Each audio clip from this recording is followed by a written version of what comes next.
Good afternoon everyone. दोस्तों, कल Delhi police का रिजल्ट आ चुका है। आपके कुछ के चेहरों पे मायूसी है तो कुछ के चेहरे खिलखिला रहे हैं, कुछ चेहरे ऐसे हैं जो अब भी डाउट में हैं कि हमारा आगे मेंस तक हमारा अब तो सिलेक्शन हो गया, फाइनल सिलेक्शन होगा या नहीं होगा।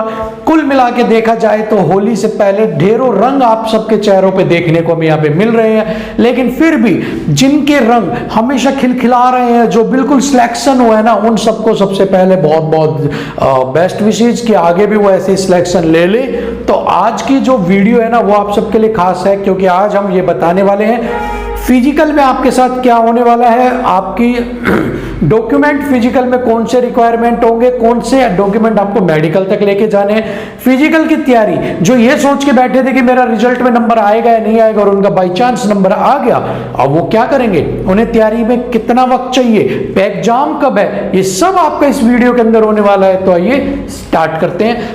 तो दोस्तों, जो दिल्ली पुलिस से उसका रिजल्ट आया है कल, ठीक है, रिजल्ट डिक्लेयर हुआ कल, ठीक है, और जो आपका फिजिकल है वो अप्रोक्सीमेट आपका मई तक हो जाना चाहिए, ठीक है, मई के महीने तक आपके पास हो जाएगा। तो अगर आप मान के चलो तो आपके पास 45 दिन का समय अभी है, आपके पास 45 दिन बचे हैं। द डेज लेफ्ट आर 45, ठीक है। अब आपको इन 45 दिन के अंदर तैयारी करनी है। जिन्होंने भी अपनी तैयारी स्टार्ट कर दी है उनके लिए ये 45 दिन बोनस के हैं, और जिन्होंने तैयारी नहीं स्टार्ट की उनके लिए ये संघर्ष के दिन है। नामुमकिन नहीं है, मुश्किल नहीं है, बस मेहनत और कोशिश करनी है। क्या करना है, जो नए हैं वो देख लीजिए एक बार। जिन्होंने अभी तक स्टार्ट नहीं किया, जो बिल्कुल न्यू है, उन्हें अब क्या क्या काम करना है, वर्क टू डू, क्या क्या काम उन्हें करना है। अब आप देख लीजिए क्या क्या काम करना है। अगर आपकी उम्र 30 साल से कम है, अगर आपकी उम्र 30 साल या 30 साल से कम है, इक्वल टू और लेस देन 30 है, तो आपको 1600 मीटर रेस की प्रैक्टिस करनी है, ठीक है। मेल्स के लिए बता रहा हूं, 1600 मीटर करनी है। कितनी देर में करनी है आपको? 6 मिनट के अंदर, ठीक है। 6 मिनट में 1600 मीटर भागना आपको। साथ में ही आपको long jump and high jump. अब अगर आपको हाई जंप की बात करें तो 3 फुट 9 इंच, 3 फीट 9 इंच आपको लॉन्ग जंप करनी है, और 14 फीट आपको लॉन्ग जंप, हाई जंप आपको 3 फुट 9 इंच करनी है, ठीक है। If you are between 30 to 40 years, ठीक है, 30 से 40 साल की उम्र में है, तो रेस आपको करनी है कितनी? 1600 मीटर ही। टाइम कितना हो गया आपके पास? 1 मिनट बढ़ जाएगी 7 मिनट के अंदर 1600 भागेंगे, क्योंकि आप 30 से 40 के बीच में है, ठीक है। अगेन लॉन्ग एंड हाई, ठीक है। लॉन्ग आपके पास हो गई है 13 फीट, और हाई की बात करें तो आपके पास 3 फीट 6 इंच की 3 फीट 6 इंच आपको प्रैक्टिस करनी है। If you are between the age group of 30 to 40, ठीक है। अगर आप बात करते हैं 40 की उम्र, अगर आप 40 ईयर्स तक के हैं, ठीक है, तो आपको कितना करना है? 1600 मीटर ही भागना है आपको, ठीक है। कितनी देर में? 8 मिनट में। लॉन्ग जंप कितनी करनी है? 12 फीट। हाई जंप कितनी है? 3 फीट 3 इंच, ठीक है। These are the criteria for the age group between 30 to 40 years, ठीक है। तो ये जिनका भी 30 से 40 की उम्र में मेल्स के लिए उम्र है, उनके लिए क्राइटेरिया है। अगर आप लड़कियों के लिए, गर्ल्स के लिए बात करते हैं, जिन्होंने अपनी प्रिपरेशन स्टार्ट नहीं की है और ये मान के थे कि हमारा जब रिजल्ट आएगा देन हम कर लेंगे, तो उनके लिए भी आपके लिए मुश्किल हो सकती है अगर आपने प्रैक्टिस नहीं स्टार्ट की है। तो क्या करना होगा आपको अगर प्रैक्टिस आज से ही आप स्टार्ट करते हैं? अगेन अगर आप 30 साल के हैं, 1600 मीटर आपको रेस तो 1600 मीटर ही करनी है, पर कितनी देर में करनी है? 8 मिनट के अंदर। लॉन्ग एंड हाई आपको, ठीक है। लॉन्ग जंप आपको कितनी करनी है? लॉन्ग जंप आपको करनी है 10 फीट की। हाई जंप आपको करनी है 3 फीट की, ठीक है। If you are in the age group of 30 to 40, तो आपको 1600 मीटर की करनी है 9 मिनट के अंदर, एक एक मिनट का आपको मिलता है। अगेन लो और हाई, ये आपको 9 फीट का करना है। लॉन्ग जंप आपको 9 feet. If you are between the age group of 30 to 40 तो आपको जो लॉन्ग जंप करनी है प्रैक्टिस 9 फीट की एंड 2 फीट 9 इंच की आपको करनी है हाई जंप की। ठीक है, clear. If you are in the age group of 40 years तो आपको रनिंग करनी है 1600 मीटर, 1600 मीटर इन 10 मिनट। ठीक है, and the long jump is 8 feet and high jump is 2 feet 6 inch. तो ये वो क्राइटेरिया हैं जो आपको फुलफिल करने पड़ेंगे इफ यू आर न्यू। आपने अपनी प्रैक्टिस स्टिल आपने अभी तक स्टार्ट नहीं की है तो आपको ये सब क्राइटेरिया आप 0 से लेके टॉप तक आपको पहुंचना पड़ेगा। आप यहां खड़े हो और आपको अपना स्टेमिना बूस्ट करते करते करते यहां पे आना है and that's is a mountain. Mountain की पीक पे आना है और पीक को हम कहते हैं पैरामाउंट। पैरामाउंट, पैरामाउंट का मतलब होता है टॉप मोस्ट। किसी भी चीज की टॉप को आप पैरामाउंट बोलते हैं। ये इंग्लिश में कई बार आपका सिनोनियम आता है, ध्यान रखिएगा।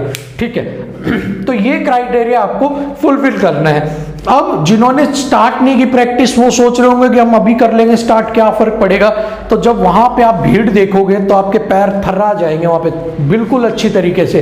क्यों, वहां ऐसे तो भगाएंगे नहीं कि ठीक है जी लक्ष्मी जी आप भागो, रमेश जी भाग के आओ, नहीं, वहां ग्रुप में भागते हैं। भागो, ग्रुप में भागो, जो पिछड़ गया वो पिछड़ गया, जो निकल गया वो निकल गया। उस टाइम पीरियड के लैप्स के जितना आपको टाइम दिया है 6 मिनट के अंतराल के अंदर। ठीक है, तो ये सब आपको काम करना होगा।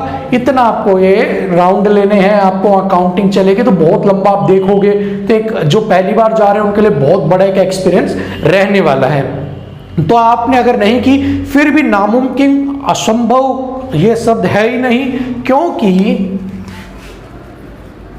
Impossible says I am possible, क्योंकि इम्पॉसिबल भी कहता है मैं पॉसिबल हूं, मैं संभव हूं। तो आपके लिए भी ये संभव नहीं है, आप इसे भी कर लोगे। तो आज से अपनी प्रैक्टिस स्टार्ट कर दीजिए। बात कर लेते हैं डॉक्यूमेंट्स की कि आपको कौन कौन से डॉक्यूमेंट्स हैं जो रिक्वायर हैं। अब देखो, जो जो डॉक्यूमेंट्स आपको रिक्वायर होंगे वो कहाँ कहाँ होंगे, वो फिजिकल में आपको रिक्वायर होंगे या फिर आपको वो मिलेंगे इसमें मेडिकल में। इन दोनों जगह में आपके ये रिक्वायर होंगे, दोनों जगह आपको मेडिकल में और फिजिकल में आपको डॉक्यूमेंट चाहिएंगे। ठीक है, बात कर लेते हैं डॉक्यूमेंट्स की। ठीक है, सबसे पहले 10th की सर्टिफिकेट। ठीक है भैया, 10वीं की सर्टिफिकेट सभी अपनी अपनी संभाल के रख लेना, फोटोकॉपी 2-2 3-3 करवा लेना, आपको वहां पे चाहिएंगी। ठीक है, अगेन आपको चाहिएगा हायर एजुकेशन का, higher education, 12th caste certificate, caste certificate के बाद एनसीसी, ABC आप कौन से में है। ठीक है, एनसीसी के बाद आपका डीएल मस्ट है, अभी बनवा लो जिसने नहीं बनवाया है। डीएल आपको चाहिएगा, डीएल आपको चाहिएगा, लाइट मोटर व्हीकल का चलेगा।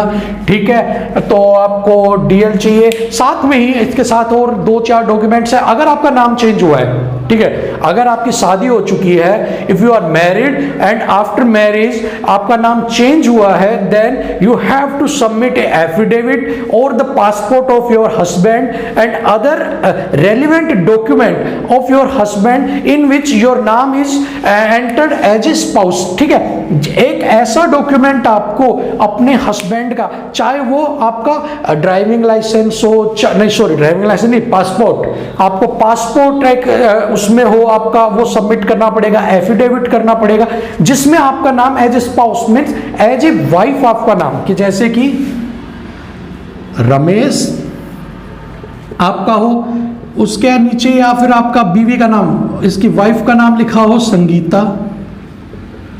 ठीक है, ऐसे अगर आपका नाम है तो आपका चल जाएगा, साथ में नहीं तो एफिडेविट आपको देना पड़ेगा अगर आपके पास नहीं है। इन केस ऑफ डाइवोर्स, अगर आपका डाइवोर्स हो गया है, आफ्टर मैरिज आपका डाइवोर्स हो गया है, then you have to submit the original copy of the judgement of your divorce, जो आपकी कोर्ट की तरफ से हुई थी उसकी कॉपी सबमिट करवानी पड़ेगी। और अगर आपने डाइवोर्स के बाद रीमैरिज कर ली, then you have to submit कि आपको क्या करवाना पड़ेगा कि original documents of your second husband, ठीक है, जिसमें आपका नाम एज ए वाइफ मेंशन होगा उसके अंदर, ठीक है। ये दो चीज करनी पड़ेगी। तीसरा, इन केस ऑफ द आप विडो, अगर आपके मान लो अगर शादी के बाद हस्बैंड की डेथ हो जाती है, देन आपको क्या करना पड़ेगा, you need to submit the death certificate of your deceased husband, कि आपको अपने जो मृतक पति है उनकी आपको वो सबमिट करना पड़ेगा, आपको एफिडेविट उसको या फिर उनकी डेथ सर्टिफिकेट की ये देखिए इसमें मेरा नाम था और ये मेरे हस्बैंड थे, मेरा नाम चेंज हुआ है, ठीक है। ये सब डॉक्यूमेंट्स आपको लेके जाने हैं। कास्ट सर्टिफिकेट आप बनवा लेना। जर्नल के लिए दिल्ली में कास्ट सर्टिफिकेट की जरूरत नहीं है, क्योंकि जर्नल इज ऑलवेज जर्नल, वो चाहे कहीं भी रहे, दिल्ली रहे या कहीं भी रहे, उसको देने की जरूरत नहीं है। अगर वो ओबीसी SC ST के लिए आपको जरूरत पड़ेगी, आप अपना कास्ट सर्टिफिकेट जरूर बनवा ले लीजिए। डीएल नहीं है तो डीएल भी बनवा लेना, क्योंकि डीएल आपका फिजिकल में भी चाहिएगा, मेडिकल के टर्म में भी वो चेक करेंगे आपका, तो इसलिए आपके पास टाइम कम है तो अपना अभी से ही डीएल वगैरह आप बनवा लीजिए, क्योंकि वो जरूरत आपके आने वाली है। लाइट मोटर व्हीकल का आपको बनवाना है। दूसरी बात कि अगर डीएल में टाइम लगता है, वो कहता है 2 महीने में डीएल बन के आएगा या डिले लगता है, तो आपको क्या कर लेना है, आपको वेट नहीं करना है, क्योंकि भर्ती ज्यादा जरूरी है, बजाय कि आपको 1500 रुपए बचाने के। देन आपको क्या करना है, कांटेक्ट करना है किसी एक कोर्ट के अंदर एजेंट वगैरह से, उनका आपके पास, वो आपको अपने आप ही जल्दी से जल्दी आपको अवेलेबल करवा देंगे, और इनके एवज में वो क्या लेते हैं, आपसे कुछ चार्जेस करेंगे, देन पे कर देना और अपना जल्दी जल्दी जिनके पास नहीं है वो बनवा लेना। क्योंकि हर जगह देखी जाती है कीमत किसकी ज्यादा है, जहां पैसे की कीमत वहां पे पैसा बचाओ, जहां समय की कीमत वहां समय बचाओ, जहां इसकी कीमत है वहां पे दोनों लुटा दो, लेकिन ये बनवा लो आप, ठीक है। इतना काम आपको करना है। सारे डिटेल्स मैंने आपको बताई थी। वीडियो को लाइक शेयर कर देना। कोई कमेंट में दिक्कत हो तो कमेंट करके बता देना, नए हो तो चैनल को सब्सक्राइब कर दो, बेल आइकन प्रेस कर लो। अपना प्यार यूं ही लुटाते रहो। फिर मिलेंगे, तब तक के लिए जय हिंद।